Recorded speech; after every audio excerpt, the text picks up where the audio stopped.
Hello friends, ભાખરી આપણી ગુજરાતીઓની મનપસંદ વસ્તુ અને પીઝા નાના બાળકોના મોસ્ટ ફેવરેટ. આજે હું તમને ભાખરી અને પીઝાનું ફ્યુઝન બતાવું તો આ રેસીપીનું નામ છે ભાખરી પીઝા. આ રેસીપી એકદમ અલગ હટકે અને એકદમ જોરદાર છે. તમે જો આજે ઘરે બનાવશો ને તો નાના બાળકો અને સાથે મોટાઓ પણ ખુશખુશાલ થઈ જશે. તો ચાલો હવે આપણે રેસીપીની તૈયારી શરૂ કરીશું. સૌપ્રથમ પેનમાં એકદમ થોડું તેલ લઈને ગરમ કરવા માટે મૂકીશું. હવે એમાં 3 થી 4 ટામેટાની પ્યુરી નાખીને કૂક થવા દઈશું. ટોમેટો પ્યુરીને આપણે ધીમા ગેસ ઉપર કૂક થવા દઈશું. 3 થી 5 મિનિટમાં ટોમેટો પ્યુરીમાંથી આ રીતે તેલ છૂટવા માંડશે. હવે એમાં હાફ ટીસ્પૂન હળદર,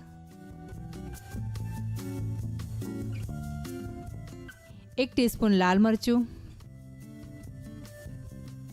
હાફ ટીસ્પૂન તજ અને લવિંગનો પાવડર, 1 ટીસ્પૂન ખાંડ અને સ્વાદ પ્રમાણે મીઠું નાખીને મિક્સ કરી લઈશું.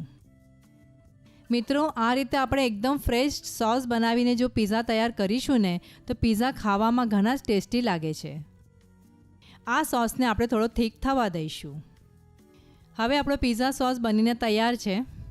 પીઝા ટોપિંગ માટે એક બાઉલમાં ઝીણી સમારેલી ડુંગળી,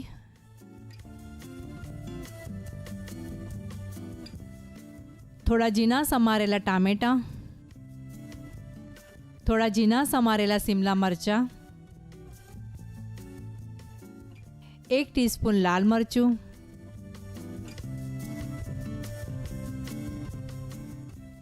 હાફ ટીસ્પૂન કાળી મરીનો પાવડર, સ્વાદ પ્રમાણે મીઠું અને ઝીણા સમારેલા લીલા ધાણા નાખીને મિક્સ કરીશું.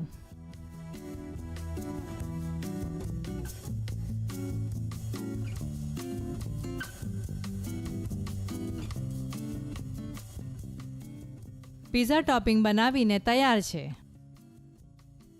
ભાખરીનો લોટ હવે આપણે બાંધી લઈશું. નોર્મલી આપણે ભાખરી માટે જે રીતે લોટ બાંધીએ છીએ એ રીતે જ આપણે કઠણ લોટ બાંધવાનો છે. પણ આ લોટ બાંધતી વખતે મોણ માટે આપણે ઘીનો ઉપયોગ કરીશું. લોટ બાંધીને 10 થી 15 મિનિટ રહેવા દઈશું. બાંધેલ આ લોટમાંથી એક મોટો લુઓ કરીને મોટી ભાખરી વણી લઈશું.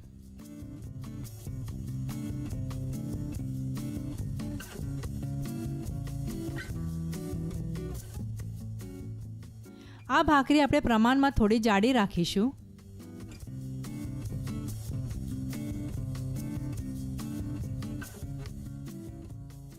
મિત્રો, આ રીતે વાટકીની મદદથી પીઝા બેઝ તૈયાર કરીશું. મિત્રો, અહીંયા આપણે પીઝા બેઝ બનાવવા માટે મેદાના જગ્યાએ ઘઉંનો ઉપયોગ કર્યો હોવાથી પીઝા આપણા હેલ્ધી બનશે. આ રીતે વધારાનો લોટ આપણે કાઢી લઈશું. પેન ઉપર થોડું ઘી નાખીશું. મિત્રો, આ પીઝા તમે ઘીમાં જરૂર ટ્રાય કરજો. ખાવામાં જરા અલગ ટેસ્ટ આવે છે. ઘીને સારી રીતે પેન ઉપર સ્પ્રેડ કરી લઈશું.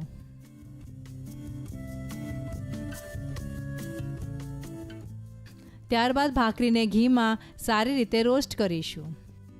મિત્રો, આ ભાખરી પ્રમાણમાં થોડી જાડી હોવાથી રોસ્ટ કરતી વખતે ગેસની ફ્લેમ લો રાખીશું, જેથી કરીને ભાખરી આપણી કાચી નહીં રહે. ભાખરીને બંને બાજુથી સારી રીતે કડક અને ક્રિસ્પી કરીશું, જેથી પીઝા ખાવામાં ઘણી મજા આવશે.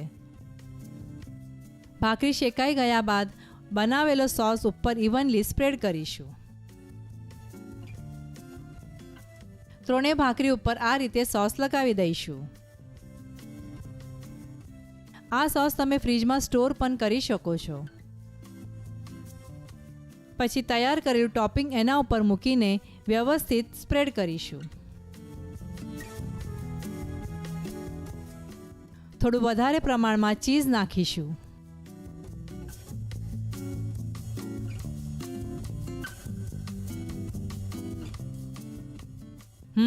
કેટલા યમ્મી લાગે છે ને આપણા પીઝા.